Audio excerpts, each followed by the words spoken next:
The Wii U, to me, was my very first console, and it's kinda special to me. I know not a lot of people have an attachment to the Wii U, especially because it sold like ass and a lot of its popular games were moved to the Switch. But to me, it holds a very special place in my heart as the very first console I ever had. A lot of people grew up with the Wii as their childhood console, but for me, I never had one, and the only Wii game that I own is Sonic Rider Zero Gravity. So maybe that's saying something, I don't know. What I had before the Wii was my dad's old, 2006 MacBook where I played Lego Batman on it, and a DS, which I got a couple years later, where I played a bunch of games on, as well as Pokemon Black 2, which was a really important game to me even now. Now, I'd love to show you footage of that old MacBook with Lego Batman, but, you know, the MacBook got kinda,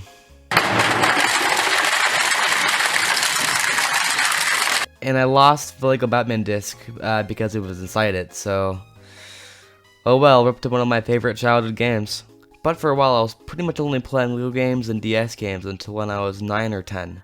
And I finally got my first console for Christmas that year. And can you guess what it was?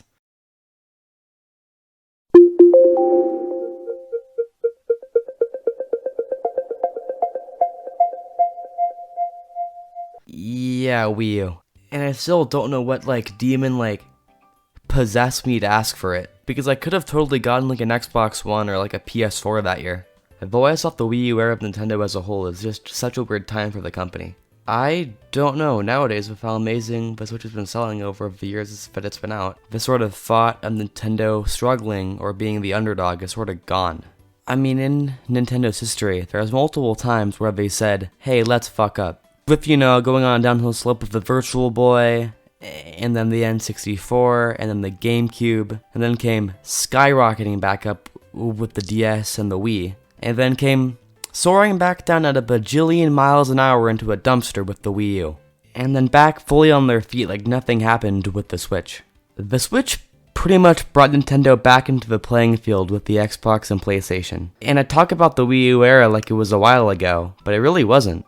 The Wii U is around 12 years old as of right now. The Wii itself is 18 years old now, to put it in perspective. If you want to know just how badly the Wii U sold in comparison to the Wii and the Switch, the Wii U sold 13 million units in its lifetime, with the console before it, the Wii, selling 101 million, and the Switch selling 139 million. The Wii U didn't just do bad, it did completely astro-fucking-nomically bad. It's almost comical how terrible this thing did. Like its contemporaries in this scene of poor-selling video game consoles are the PS Vita and the Dreamcast, with the latter ending Sega's foray with consoles. Maybe there's a reason why Nintendo tried to make people forget this thing even happened. And it sorta worked. A lot of people forget the Wii was even a thing, even though the Wii U lasted for a good 5 years. I don't really know what Nintendo was trying to do for the Wii U for its entire lifespan. First off, the name itself is pretty terrible if you think about it critically. The Wii U can't be its own thing because the Wii's name is slapped on it, even though pretty much the console is its own completely different and new thing. Well, yes, it can play Wii games, which the Wii U also had, being able to play GameCube games, and yes, it has Wii remote support. That's where it sort of ends. It didn't have any channels or games really utilizing the motion controls. It also didn't have a name at a general audience that the Wii had, with the Wii being advertised to 7 all the way to 97-year-olds. When looking up why it's even named the Wii U, Satoru Iwata, the late former president of Nintendo, said that while the Wii had togetherness in the name, the Wii U had, well, U in the name to represent a single, more personal experience. But in hindsight, the name Wii U just made it seem like it was an expansion pack or a new model of the Wii, when really it was Nintendo's new generation of console. A lot of people probably looked at the title and went, why do I need a Wii U when I already have the Wii? Though, what the Wii U did have was that it was Nintendo's first fully HD console. Well, honestly, this thing still looks pretty good today, 12 years later. Sure, it's not as good as an Xbox One or a PS4, but I mean, hey, it looks pretty good, so I mean, that's something, right? That's the one dub for the Wii U, I guess, I don't know. And the other major thing it had was, this thing, the Wii U gamepad. Instead of motion controls being the focus of the console, it was now on the gamepad, Nintendo's big selling point of the Wii U. They tried to make the gamepad integrated with the games that are going to be on the console, which Nintendo tried to do, but they didn't do a ton with it. Even in Breath of the Wild, after they showcased the map on the gamepad in the early gameplay trailers, it wasn't in the final version, because already from the get-go they wanted to distance themselves from the Wii U. Immediately after the Switch's launch, it already had like a foul stench to it or something. But there was something special about being a Wii U owner. You just kinda had to be there for the Wii U era of Nintendo. I don't know. It's just that Nintendo nowadays just feels so much more restricted and guarded than how they were back in the Wii U era. It just seemed like it had a lot more of a community focus than the Switch has now. I mean, hey, they even let Mega64 direct a full-on ad for them too on their YouTube channel back in the day. Basically, the Wii U had Nora, but the fraud-ass Switch can't even begin to muster. Looking at the Wii U itself as just a console, it pretty much is a slightly different looking Wii. Mine was the black version growing up, and here it is. But there was one big difference that set the Wii U apart from the Wii, which again was the gamepad. The big selling point of the Wii U. For better or for worse. And it's okay. It's pretty gimmicky, and it has a pretty terrible battery life. Like, pretty much after you took it out of the charger, the next time you go to play the Wii U, it'd probably be dead. Plus, for the versatility and I guess the usefulness of it, it didn't get a ton of actually good use with any of the games. Like, the biggest example I could think of off the top of my head would probably be like Lego City Undercover, because you were able to use it with I think for like finding stuff or like the map or something like that. But for a couple of positive things, because I don't want to make it all negative before I get into the games, is that I really enjoyed the menu for the Wii U. I just liked how simplistic it all looked. Plus it was cool seeing all the most popular games at the time on the main menu screen. Plus Miiverse too, I guess, though I didn't really like use it because I was a dumb like 9-year-old who didn't know how to like access it. But those posts are always pretty fun, so that's cool, I guess. But going away from all of this, did the Wii U have games? I mean, yeah, yeah, it had games. Yeah, it did. And I would do an overview of them. But I'm going to talk about the games I played as a kid myself. And also my experience with the Wii U, too. The one that I have the most memories with is undoubtedly Smash 4, which was my first Smash Bros. Game. Which, when I first got it, to be honest, I didn't know the legacy that Smash Bros. Had or anything. I just saw the ads on TV and I thought, hey, that looks pretty cool. I have so many nice memories with that game. And I have more memories with Smash 4 than Smash Ultimate. Don't get me wrong, like, Smash Ultimate is, yeah, it's still the best Smash Bros. Game. But I just have so much more nostalgia for Smash Wii U than Smash Ultimate. And that's saying something, because on Smash Ultimate I have like 300 something hours on that game. It's crazy. To be honest, I could probably make a whole video on Smash 4 alone, but for right now, I just want to talk about it for a little bit. The things that I remember most about the game is all the stupid stuff that we did. We'd always play the Miiverse stage and look at all the community posts on it. Or the trophy collection, which is actually something that I mentioned back in my Pokemon box video, which I loved as a kid. Just something about amassing just a giant collection of just stuff that has always just been fun to me. Which is probably why I like to collect so much crap now. Like CDs, records, games, cards, just a whole bunch of random stuff. I'd always like to read all the info they had on the random obscure characters that were trophies. And the music for the trophy shop, man. Oh my god, the trophy shop music for Smash 4 is so good. It's probably playing in the background right now, man. What's really funny is that I can't actually play the game now, really. Because sometimes my game just like shits the bed and hard crashes. Now, it's not the game's fault, but when I was a kid I bought a 500GB Toshiba hard drive to get around the Wii U's abysmal storage. But when I decided to bring Smash 4 to the external hard drive, for some reason I decided to split the data to both of the internal and external storage, with the game and all of its files being on one side, and all of my actual save data being on the other. And when I tried to bring it over to just one side, it said that it would delete my save file. So because the external hard drive is plugged in with all these jank-ass cables that send and receive information to keep the game afloat, sometimes it just slips up and the game crashes. Which is really fucking funny when for some reason me and my friends bust out the Wii U and play Smash, and then I have to hard reset the Wii U every 10 minutes. Luckily, I only did this for Smash, and all my other games are all fine, which is kind of infuriating. I just had so much fun with this game, man. The music, the characters, all the cool stages, all the random ass modes that have never been seen again like Smash Tour. It was all just so fun. Which I just don't think Smash Ultimate really captured. There's just something so nostalgic to me about Smash Wii U. And even though it and Ultimate look super similar, Smash Wii U will always be my favorite Smash game. It's just so nostalgic for me. Another big game for me was actually Breath of the Wild, which had a dual launch on both the Switch and the Wii U. Now, I'm probably in like the 1% of people who have actually played Breath on the Wii U, because I've never met anybody else who has. It's also probably because the Wii U had a collective fan base of 10 people that actually bought the thing, so that could be a reason, but whatever.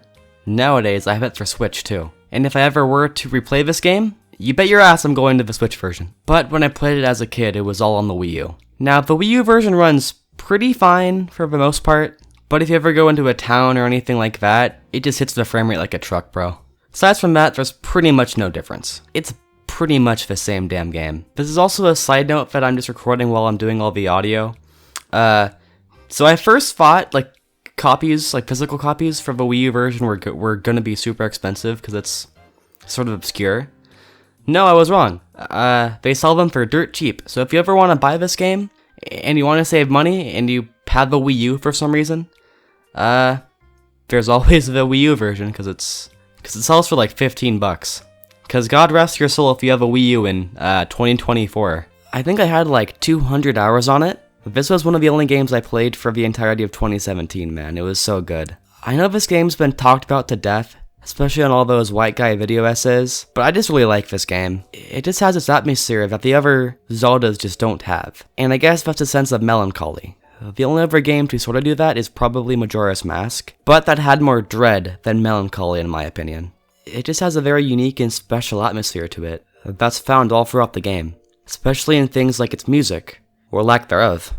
Most of the time, the music is very drawn back or distant, or sometimes it's just not there at all, which gives focus more to the environment and the nature around you. The world's sort of stuck in the middle of what's gone and what's present, and everywhere you go, there's reminders of what used to be. A lot of the gameplay really is just...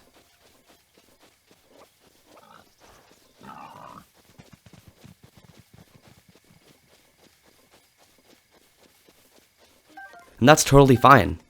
It's just really relaxing. You can just spend an hour wandering around some random part of the map and it can still be fun. I remember this game took a literal century to come out too. The damn game crossed through a whole ass era of the company. Or at least it felt like it. Tears of the Kingdom actually took longer from when it was announced to when it actually came out. But for Breath, it just felt like it took longer. For me at least. For Tears though, I went through the entirety of high school without Tears of the Kingdom dropping. Which is kinda funny to think about now. Breath was an event when it came out, and a smash hit for Nintendo too. I liked the game so much I had the DLC too for it on Wii U.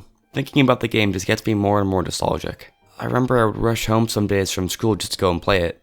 But what's interesting is that when I think about my favorite games, this never comes to mind for some reason, and I don't know why.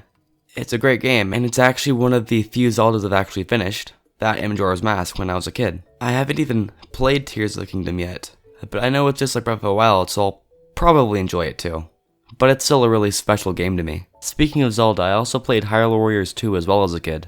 Now, I'm pretty sure I had no idea like what the fuck Dynasty Warriors was, but I remember having some fun with it. Looking back on it though, it was a pretty random collaboration.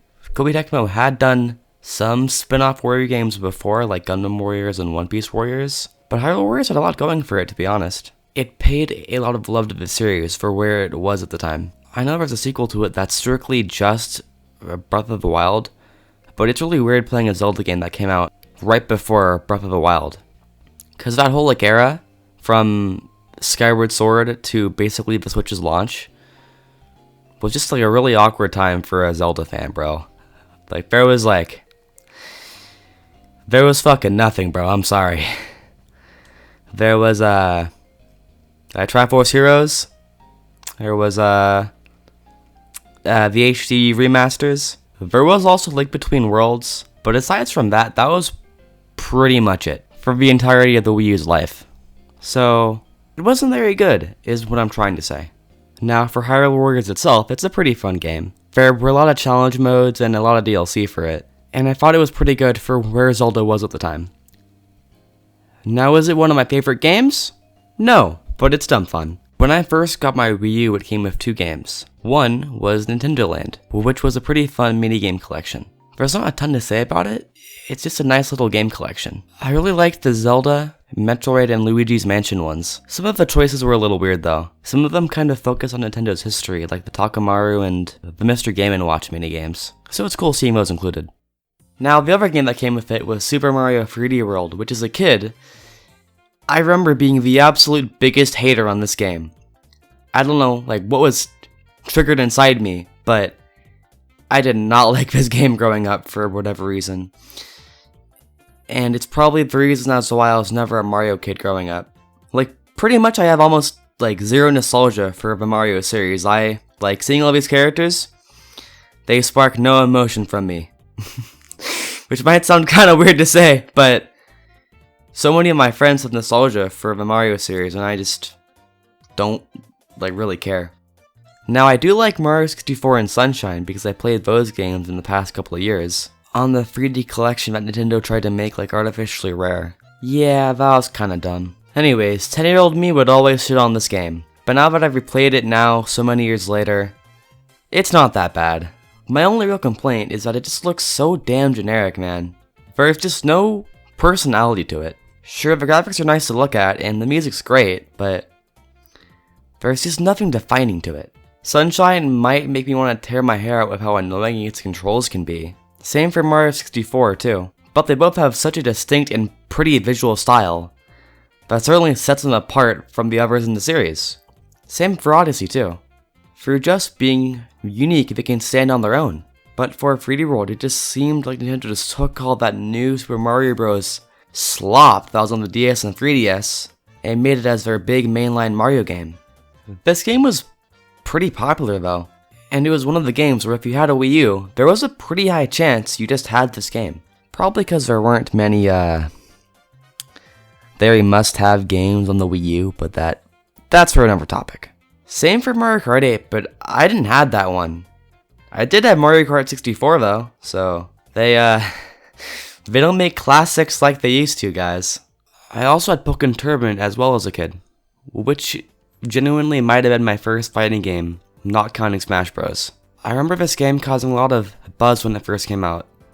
Well, I mean, buzz in the Wii U Nintendo fan scene, I guess. I don't know about the rest of the population, but I just remember a lot of people talking about it when it came out. It was probably because of just how weird of a collaboration it was, being Tekken and Pokemon. And because it was a fighting game, so they made everybody look hard as fuck with these HD, high-definition graphics. That was also a point for what people talked about, just how good the graphics were. It still looks good, sure, but it's certainly a Wii U game. This was an official fighting game though. It had arcade cabinets and stuff in Japan before it got an official home console release. It also got its own controller too, that I never bought, but I always just found it so interesting and weird that they made a specific controller just for Pokken. Like, who the fuck would buy this, bro? And upon replaying it, yeah, it's a fighting game. I'm not a huge fighting game person myself. Sure, like Guilty Gear or like Tekken Tag 2 or whatever. So I can't go in depth and talk about like specific moves or how they work or whatever. But I can say this. Why do they make blocking a specific button press? In every single fighting game I've ever played, blocking is as simple as holding the stick back. But for Pokken, you have to hit something specific to initiate it, which slipped me up multiple times. It's just kind of awkward. It's sort of like how the shield works in Smash, but Smash is a lighthearted party game, where Pokken was trying to make a name for itself in the competitive sphere. Which, that didn't really work out. Yeah, this game died fast as hell. Probably because Nintendo fans don't really overlap with fighting game fans. That, plus it was on the Wii U, which is basically already a death sentence if you want to be successful. There was also Star Fox Zero too, which I surprisingly have a lot of fond memories with. I remember playing it a lot during my summer of me going into middle school. Now, because I was a kid, I had no idea how disliked this game was online, because all I saw was, ooh, new Star Fox game, how cool. And I had a pretty high opinion of it too, for a while up until I played it a couple years later, and I just had the revelation that maybe this game isn't super good. The biggest thing for me was honestly the controls. Bro really wanted you to use the gamepad a little bit too much. It was just annoying using the gamepad to look around when it would have just been so much more simpler with regular controls. It's also just cause the story was pretty much a straight up remake of Star Fox 64, which people weren't happy with. But then again, if you were to do something new like with Assault or Adventures, then the fanbase will get mad and say it isn't Star Fox, which is also annoying. What I'm trying to say is Star Fox fans don't know what they want and haven't for 20 years. So for Zero, it was kind of stuck being a weird amalgamation of 64 and a couple of new things added like the bipedal mode and that dumb hover carrier. Plus I was bad at the game, and I remember on the final boss I would make myself lose multiple times to get like the easy mode, cause I couldn't beat it normally. The game just lacked content, to be honest. I'm just kinda conflicted on it, because on one hand, it's one of my childhood games and I have fond memories with it. But on the other, it's also just not a very good game. Full stop. Kinda sucks, cause this will probably be the only Star Fox game that we're gonna get for a long time. Cause I haven't heard people talk about Star Fox almost at all really since the Wii U era. Zero was so disliked that it sank the hype for Star Fox ever coming back, and it kinda sucks to see. There was one more game I had for Wii U. Oh yeah, this guy. Yeah, I had this game too. And I don't know why I wanted it, because it wasn't like even an actual Animal Crossing game. It's a shitty, like 100 times worse Mario Party ripoff, with all the fun sucked out of it. The game plays a lot like Mario Party, or any other board game-esque party game, but instead of playing fun minigames, you're treated to a text box. I know, how fun. You also had to use the Amiibos that came with them every time you wanted to roll the dice to move, which got annoying. I don't really know what Nintendo was planning, cause it's just such a slap in the face. Animal Crossing fans, throughout the entire Wii U's lifespan, were pretty much starving, man. New Leaf was their only thing if you don't count Happy Home Designer for years on the 3DS, up until New Horizons came out on the Switch, which sold like crazy. I don't know why the hell Nintendo didn't make a mainline Animal Crossing on it. It could have actually pumped life into the console. Instead they made whatever this is. I remember it sold so ass. Target had so much trouble getting rid of the Amiibos for literal years. Even when the Switch was out for a couple years, they were still trying to sell them. Every time I'd walk into the electronics section from like 2015 to 2020, they'd still be there to greet me, just rotting in those little plastic boxes. The game flat out just isn't fun. It's just so boring, oh my god. It's like the guys over at Nintendo were like, hey, let's make a Mario Party Animal Crossing game, but take what makes Mario Party fun right out of it. And then the whole dev team cheered, and that's how we got this. It does have a minigame mode, which people seem to sorta like. They even ported the Desert Island game to New Leaf. But yeah, this game's an anomaly. It's kind of a textbook example of what not to do for a party game. Making sleep-inducing gameplay. You also know it's shit when you try and record gameplay for it, and it just fails to load. Like bro, I couldn't capture gameplay for this game, it kept on failing at the home screen. Another big part of the console for me was honestly the shop. I loved as a kid just going onto the eShop and just browsing, which is something I still do now. Sometimes I go into stores and just look at stuff for an hour and come out with nothing. I wish I could show you footage of me actually going through the eShop, but you know. So here's some random footage. But Wii U had some goats, you know? Fucking classics after fucking classics. So in other words, there was a bunch of trash on the eShop. The Wii U supported a lot of indie devs putting their games on it, which is great, but with indie stuff, sometimes you get a Shovel Knight and an Axiom Verge, and other times you get 90% of the stuff that was on the Wii U eShop, which was hot garbage. The Switch is even worse, with hundreds of games being uploaded on the regular. It's like actual dumpster diving. But what I really liked was the Virtual Console.